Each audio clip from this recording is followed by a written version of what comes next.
Hello everyone.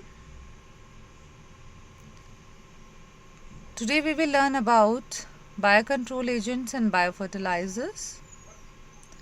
These two topics are there in the chapter Microbes in Human Welfare, class 12. In this video you will learn about the different type of biocontrol agents and different type of biofertilizers and the advantages of these two to the crop plants. Let's start the topic now. Biological control is also known as biocontrol. Here the term bio represents the living beings, use of living beings, and control means regulation. Means in this method we will use the living beings for controlling the disease causing organisms. Means we are controlling the attack of pest, we are controlling pest, insects, mites or weeds or other plant disease causing organisms, and we are controlling all these by using living organisms. In earlier times, in conventional methods, farmers used to spray pesticides or insecticides on the crop to increase the crop yield. But as you know, pesticides and insecticides are the chemicals, and these chemicals are harmful for us, for the crops. They damage the soil quality, they affect the aquatic life, they have adverse effect. These chemicals have adverse effect on the ecological balance also. Therefore, we are shifted to other method where we are not using the chemicals, and that other method is the biocontrol method. This method relies on predation, parasitism, herbivory and other natural mechanisms, but these methods involve active role of human beings.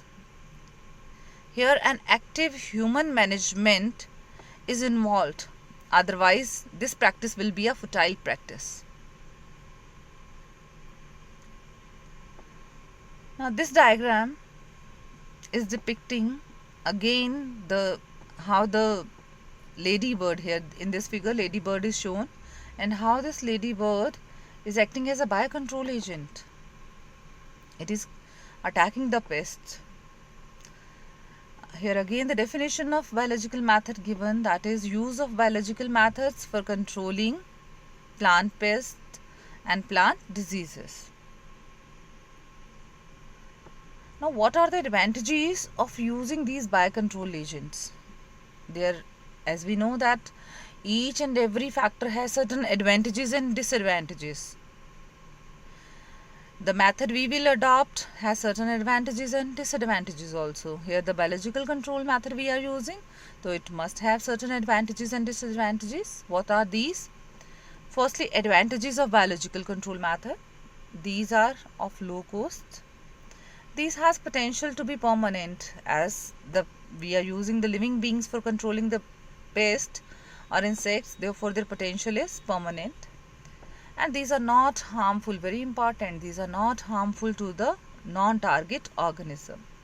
There is no toxic effect or toxicity involved. The pest is unable to develop resistance and selectivity. It does not intensify or create new pest problem. ऐसा नहीं होगा कि वो pest जो है वो mutate हो जाएगा और कुछ नया pest बन जाएगा जिसको लेडी बर्ड या कोई और लिविंग ऑर्गेनिज्म खा ही नहीं पाएगा. Now what are the disadvantages of these methods? These are not always applicable.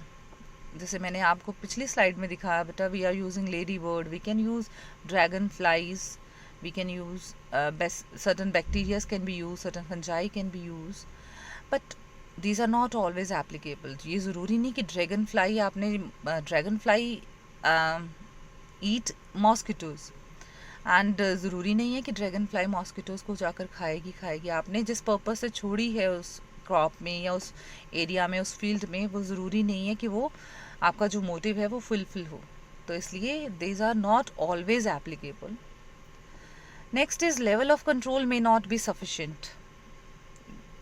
अब ड्रैगन फ्लाई आपने या लेडी बर्ड आपने क्रॉप फील्ड में छोड़ी है कि वो नॉन टारगेट जो प्लांट्स हैं उनको तो डैमेज ना करे, टारगेट चीज़ को खाए, टारगेट पेस्ट पे अटैक करे, एफिड्स पे अटैक करे या फिर मॉस्किटो पे अटैक करे, तो ये ज़रूरी नहीं है.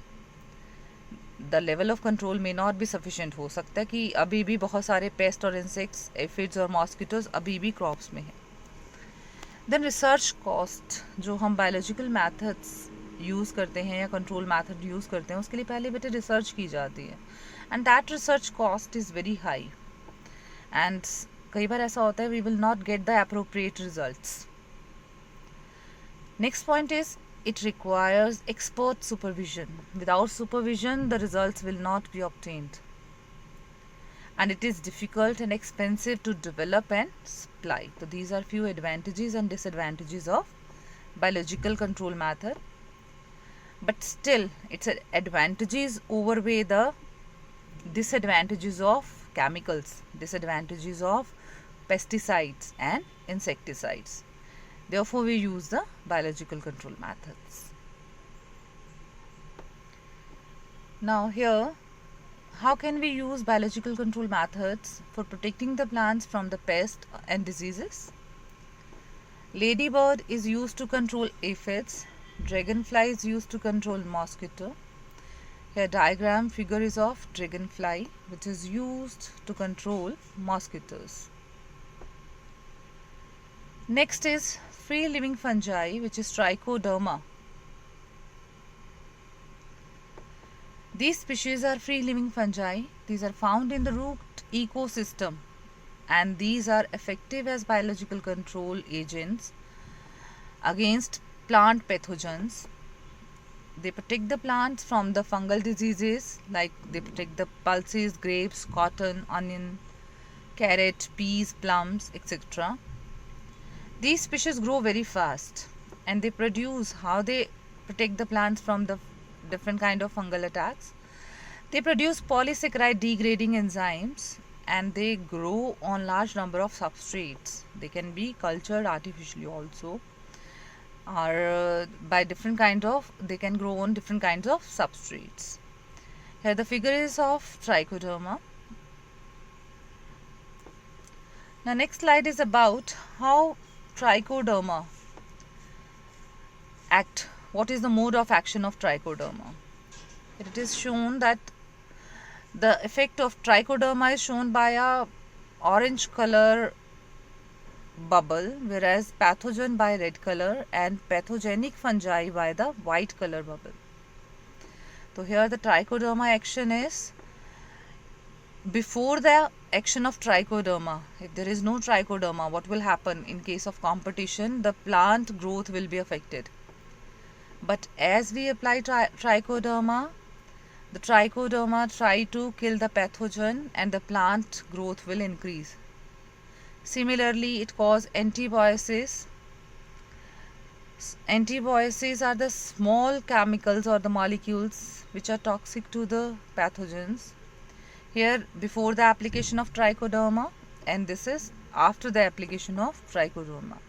You can easily relate that the growth in these figures before and after. You can easily check in which case growth is better after the application of the Trichoderma. After we are applying Trichoderma treatment to the plant, the growth of plant is better.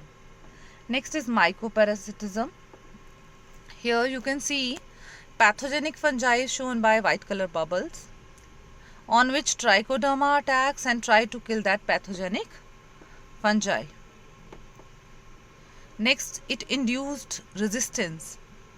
If we treat the soil with the Trichoderma, what will happen? The plant growth will be better, because that plant will not be attacked by, that give resistance to the plant, and the plant will not be attacked by certain kinds of fungi. Now endophyte, without Trichoderma the plant growth is stunted, whereas with Trichoderma the plant growth is better. This is all about the mode of action of Trichoderma. Now next biocontrol agent is baculoviruses. Baculoviruses belong to the genus Nucleopolyhedroviruses. These are pathogens that attack insects and other arthropods, and these are used in integrated pest management program. They protect the plant from the attack of certain insects. Now, what is the mode of action of baculoviruses? How baculoviruses act? Here a caterpillar or a larva is shown. What will happen when this larva will ingest viruses? What will happen in this larva? There will be in this viruses there is a protein coat and genetic material. The protein coat, the protein capsule will dissolve in the midgut of the larva and release the virions. Virions will infect the larva. They will enter their midgut cells. They will use the host machinery to replicate and forming new occluded viruses. These occluded viruses cause the death of the larva. They multiply inside the larva gut and gut cells, and they cause the death of the larva, and multiple copies of the occluded viruses are released into the environment. Now, next biocontrol agent is Bacillus thuringiensis. We use the term BT for it. It is a bacteria. This bacteria has certain genes like the cry genes which produce a toxic protein, cry protein. But this protein is not toxic inside this bacteria. It will become toxic only when it gets the alkaline pH. And this bacteria is used to protect the plants from diseases. How it is used? It protects the plant from the attack of the insect. How it protects the plant from the attack of the insect? We isolate the gene of this bacteria, that is the cry gene, or we can isolate the cry proteins. These are the inactive proteins. We will dissolve it in water and spray this as chemical.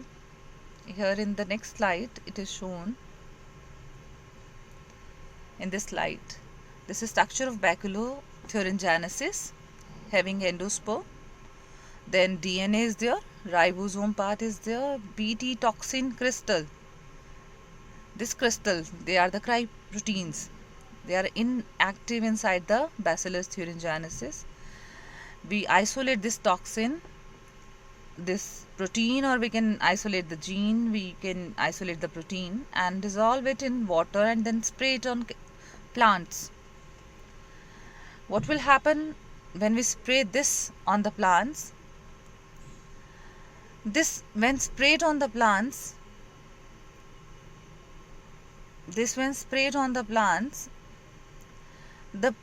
when the insect try to eat the leaves of such plants, what will happen? This bacteria proteins will enter into the gut of the insect, and the gut of the insect has alkaline pH, due to which this protein become active, and this active protein bind to the epithelial cell of the midgut of the insect and cause pores in the midgut of the insect and cause the death of the insect. Thus the insect larva which eats such kind of leaves on which the Bacillus thuringiensis cry protein is sprayed get killed. Here example of such plants in which this cry proteins are sprayed are the cotton plants. We can spray Bacillus thuringiensis cry proteins on the cotton plant and protect the plant from the cotton borer. Now this is the structure of Bacillus thuringiensis and the way to spray it on the plants. Now next topic is biofertilizers.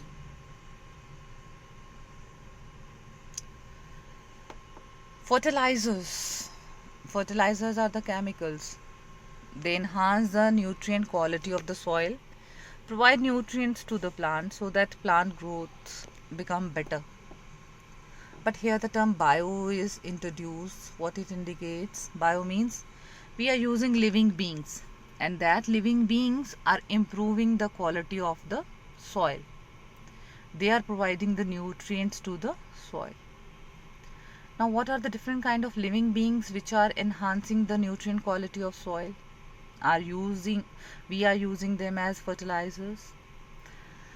Now, examples of such living organisms are bacteria, fungi, and cyanobacteria. You must have heard about rhizobium. It is a bacteria which is found in the leguminous plant roots.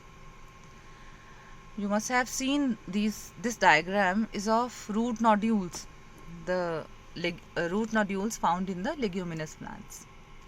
These nodules contain bacteria rhizobium, and rhizobium has ability to fix the atmospheric nitrogen.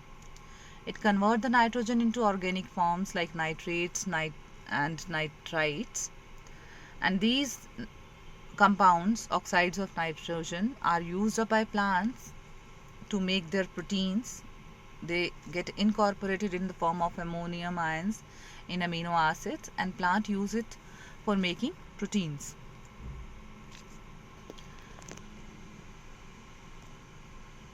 Now, other free living bacteria which are used to fix atmospheric nitrogen are Azospirillum and Azotobacter. These also increase the nitrogen content of the soil. Now, next agent which is used as biofertilizer is mycorrhiza. Mycorrhiza is a symbiotic association between the fungi and the roots of the plant, and many members of the genus Glomus are form mycorrhiza. In this symbiotic association, what will happen? Fungi will absorb phosphorus from the soil and pass it on to the plants, thus give nutrition to the plant, and also protect the plant from the root-borne pathogens, increase the tolerance of the plant to the drought and salinity, and overall we can say it increases the growth and development of the plant. Now, what benefit fungi will get? Fungi will get shelter and food. This diagram is depicting the mycorrhizal association with fungi and without fungi. With mycorrhizal fungi, the growth of the plant you can see is more than that of without mycorrhizal fungi. Next biofertilizer agent is cyanobacteria. Cyanobacteria are the autotrophic microbes. They can also fix the atmospheric nitrogen. Its examples are Anabaena, nostoc, and Oscillatoria.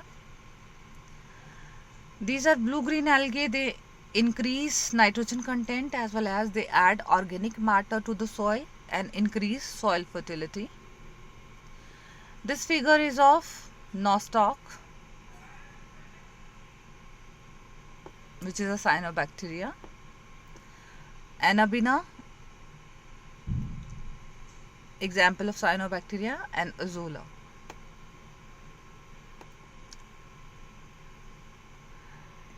That's all about biofertilizers and biocontrol agents. Let's recapitulate that what we have learned. In today's video, we have learned about biocontrol agents like ladybird and dragonfly. These are the insects which are used to control certain kind of aphids and other kinds of insects and mosquitoes. Then bacteria, Bacillus thuringiensis, is also used as biocontrol agent. It produces a protein, cryprotein, which is intoxicated inside the bacteria but get become toxic inside the alkaline medium of the insect's gut and thus kill the insects. Next, we have done about fungi, which is Trichoderma. It is also acting as a biocontrol agent. And lastly, baculoviruses. Then we have done about biofertilizers, where bacteria rhizobium, which live as in symbiotic association with the roots of the leguminous plants, help in fixing the atmospheric nitrogen. No doubt in atmosphere 78% of nitrogen is available, but plants are unable to use that nitrogen. Firstly, this nitrogen must be fixed and this bacteria rhizobium help in fixation of the nitrogen and give it to plants to make, and plant uses these nitrogen derivatives like oxides or in ammonium form it use it for making amino acids and proteins. Other thing which we can be used as biofertilizer is mycorrhiza. Mycorrhiza is a symbiotic association between the fungus and the roots of the plants, higher plants. Fungus provide phosphorus and protect the plant from the attack of pathogens, root-borne pathogens, and give tolerance to the plant against salinity and droughts, increase the overall growth and development of the plant. And fungi in turn will get shelter and food. Then cyanobacteria we have done, Nostocanabina, which can be used as biofertilizers. They increase the nutrient quality of the soil and thus give benefit to the crops. The crop yield will improve. That's all for today, students. I hope you enjoyed this. Thank you.